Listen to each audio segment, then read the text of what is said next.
खड्गप्रसाद ओली एउटा क्रूर हिंस्रक र पटक्कै अपराधी भएको पुष्टि गर्ने एउटा ऐतिहासिक कानुनी दस्तावेज फेला परेको छ। टङ्क दाहाल र भीम उपाध्यायले सामाजिक सञ्जालमा सार्वजनिक गरेको यो ऐतिहासिक दस्तावेज हेर्दा प्रष्ट रूपमा थाहा हुन्छ कि खड्गप्रसाद ओली राजनीतिक मुद्दामा 14 वर्ष जेलमा गएका थिएनन्। उनी त दुईजना व्यक्तिको हत्या र डाका मुद्दामा दोषी ठहर भएर 14 वर्ष जेलमा बसेका रहेछन्।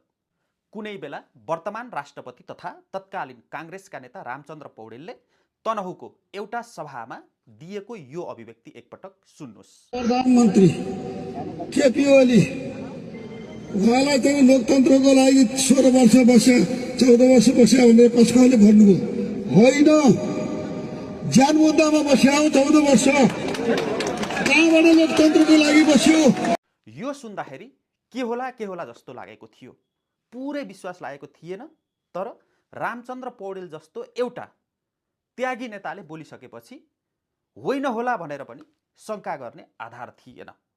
तर पछि दुर्गा प्रसाईले पनि पटक पटक यस्तो भन्ने गरेका थिए। तर केपी शर्मा ओली यस्तो एउटा नेता हो नि, 14 वर्ष परिवर्तनलाई जेल बसेको नेता हो नि त। हाम्रो हजुरबुवा मारेर बसेको ज्यान मुद्दामा कस्तो खालको कुरा हुन्छ। मेरो हजुरबुवा विष्णुप्रसाद विमलीलाई मारेर जेल बसेको कुरो बुझ्नुभयो। धर्मप्रसाद ढकाललाई ज्यान मारेर जेलमा बसेको उति झापा जिल्ला अदालतमा फाइल छ।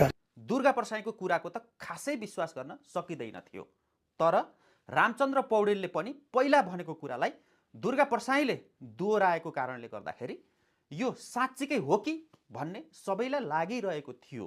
तर अहिले सामाजिक सञ्जालमा यसरी ऐतिहासिक तथा कानुनी अदालती दस्तावेज नै सार्वजनिक हुँदा त यो आरोप साँचो रहेछ भन्ने कुरा पुष्टि भएको छ। अब एकपटक यो ऐतिहासिक कानुनी दस्तावेजलाई राम्रोसँग हेरौँ।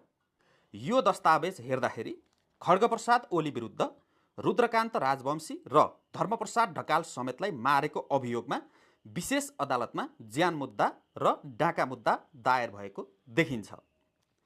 उक्त मुद्दाको फैसला गर्दै विशेष अदालतले धर्मप्रसाद ढकाल समेत मरेको ज्यान मुद्दामा मिति 2030 12 महिना 11 गतेको दिनमा 10 वर्ष कैद र 9,330 रुपैयाँ जरिवाना हुने फैसला गरेको देखिन्छ भने रुद्रकान्त राजवंशी मरेको ज्यान मुद्दा र डाका मुद्दामा विशेष अदालतले मिति